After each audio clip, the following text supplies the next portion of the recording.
Il existe sur l'Arche des créatures dont la valeur ne se révèle qu'à ceux qui prennent le temps de les comprendre.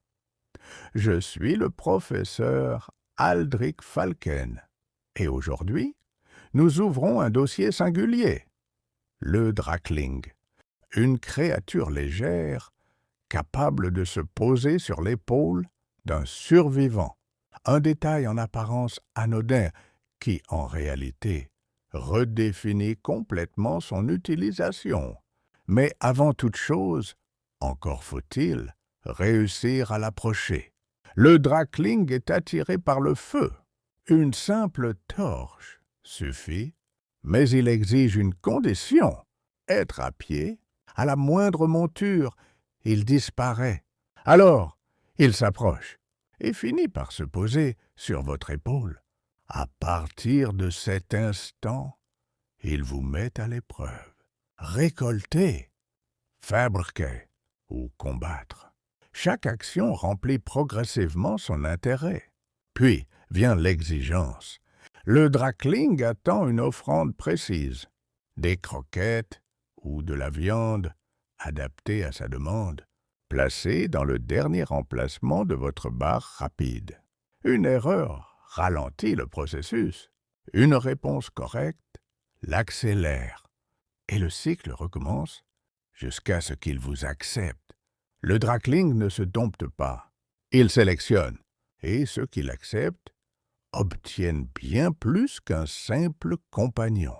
Car le Drakling ne se contente pas d'accompagner, il optimise.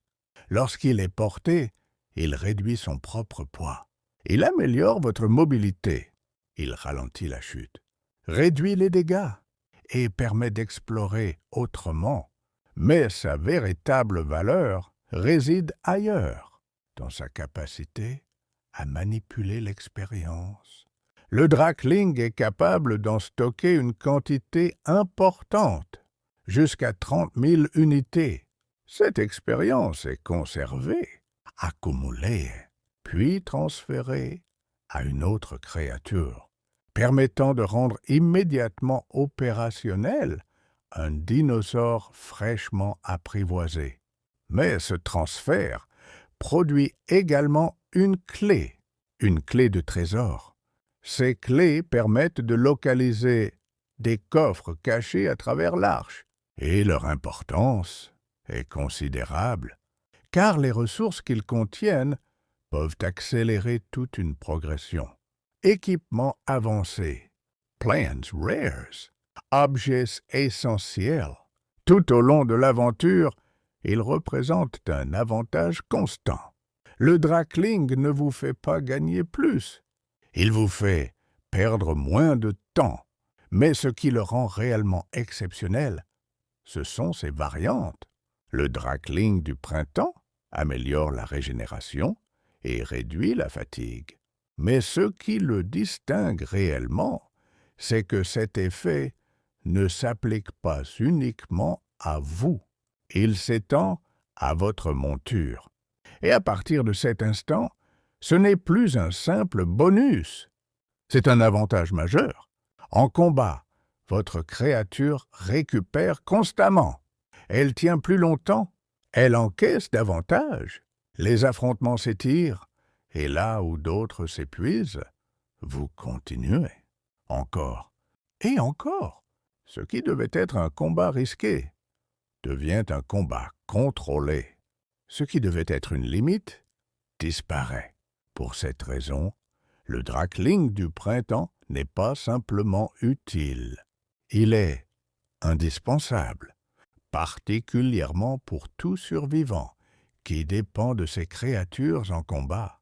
Le Drakling d'été augmente la vitesse et réduit les effets de contrôle.